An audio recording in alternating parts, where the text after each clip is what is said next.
चक्रवर्ती को शायद ही थोड़ा सा गुमान था कि कोलकाता में प्रधानमंत्री की ब्रिगेड परेड रैली में उनका बोला गया डायलॉग उनके गले की हड्डी बन जाएगा। हालांकि थोड़ा आभास तो हो गया था उन्होंने, क्योंकि उसके बाद की चुनावी जनसभाओं में उन्होंने इन डायलॉग का बहुत ज़्यादा इस्तेमाल नहीं किया।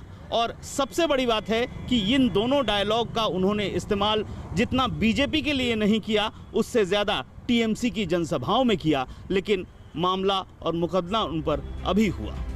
मिथुन ने एफआईआर को खारिज करने के लिए कोलकाता हाईकोर्ट का दरवाजा खटखटाया, मगर कोलकाता हाईकोर्ट ने उन्हें पूछताछ में वर्चुअली शामिल होने की सलाह दी।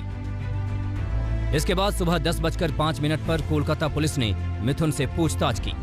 मिथुन कह चुके हैं कि ये डायलॉग महज मनोरंजन के लिए थे। उनका इरादा किसी भी तरह के अपराध को बढ़ावा देना नहीं था और वो निर्दोष हैं।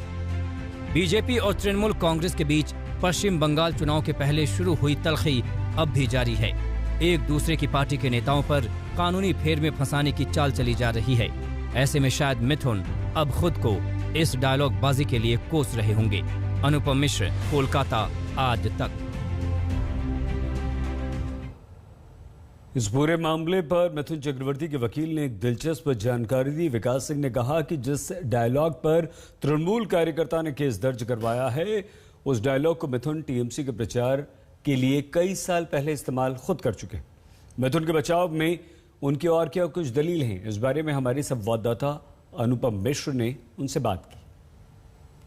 हमारे साथ विकास सिंह हैं जो मिथुन चक्रवर्ती के वकील हैं, उनसे बात करते हैं। जो आज पूछताछ हुई है, वर्चुअल पूछताछ हुई है, कितनी देर हुई, क्या बातें पूछी गई, थोड़ा हमें बताइए। बस कैजुअल क्वेश्चन थे, जैसे कि उन्होंने पूछा कि आपने जो ये अपने डायलॉग्स दिए हैं, इसमें आपको हिंसा की कोई आपको संभावना दिखती थी कि नहीं दिखती थी। तो उसमें मिठुंदा ने ही बोला कि मैं कलाकार हूँ और मैं तो केवल डायलॉग्स की डिमांड होती है जब मैं कहीं जाता हूँ, और ये मैं 2006 से कर रहा हूँ। मैं जब ममता जी के यहाँ जब 2014 में भी इलेक्शन था, 2016 में भी था, तो भी मैंने ऐसे ही डायलॉग्स दिए थे, फिल्मों के डायलॉग्स दिए थे। तो ये सडनली अब कैसा ये हो गया कि इससे अब हिंसा बढ़ गई।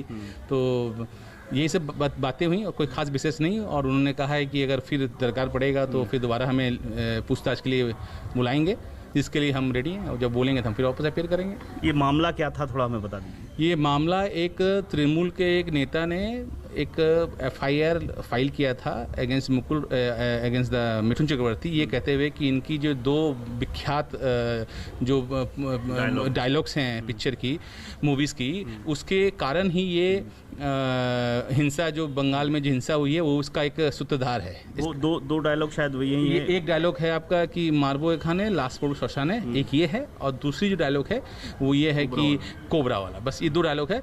इसको लेके उन्होंने एक छोटा, जबकि उसमें कोई केस मेड आउट नहीं हुआ है। ये प्योर एग्जाम्पल है कि कैसे मिसयूज कर सकते हैं आप कोई भी प्रशासन को। पुलिस ने बिना कोई इंक्वायरी के, बिना कुछ के उन्होंने एफआईआर लॉन्च कर दिया। हमने हाईकोर्ट मूव किया था। हाईकोर्ट के दिन जो एडवोकेट जनरल थे उन्होंने टाइम मांगा था। हमारे भी जो सीनियर एडवोकेट थे मिस्टर जेठमलानी साहब, वो सुप्रीम कोर्ट में कोई मामला कर रहे थे, तो हमने भी थोड़ा आधा घंटे का समय मांगा था। जज ने कहा कि इसको हम अगले सप्ताह आने वाले शुक्रवार को फिक्स किया है, और तब तक हमें कहा है कि आप कोऑपरेट करिए विद इन्वेस्टिगेशन एजेंसी, अगर जरूरत पड़े तो उनसे आप बात कर लीजिए, लेकिन वो वर्चुअल होगा। आपको क्या लगता है, पूरा मामला राजनीति से प्रेरित है? इसमें कोई मैंने किसी की जरूरत ही नहीं है कोई आप लीगल आदमी को बताए। ये तो एक सामान्य आदमी समझ सकता है कि ये एकदम राजनीति से है, और इसमें कोई तरह का कहीं से भी कोई केस में डाउट नहीं होता है। ये फिल्मी डायलॉग है, सेंसर्ड अप्रूव्ड होता है सारा film. During the election commission ने एक भी बार कोई नोटिस नहीं दिया मिठुंदा को। और मिठुंदा ने जब कंट्रोवर्सी हुई थी कि कोबरा बोल के, उन्होंने उसके बाद कोई भी डायलॉग नहीं बोला है। केवल एक बार, वो भी उन्होंने ब्रिगेड में कहा था, उसके उन्होंने केवल साइन और साइन से बोलते थे, कभी वर्ड नहीं यूज़ करते थे। और जो एक और जो डायलॉग है वो तो कभी बोला ही नहीं है। ये डायलॉग जो था मारबो खान है, ये तो 2016-2014 में टीएमसी के लिए बोला था, बीजेपी तो बोला ही नहीं है। लेकिन ठीक है, अब एलिगेशन लोगों ने लगाया है, लगा दिया है, और हम इसका लीगली जवाब देंगे।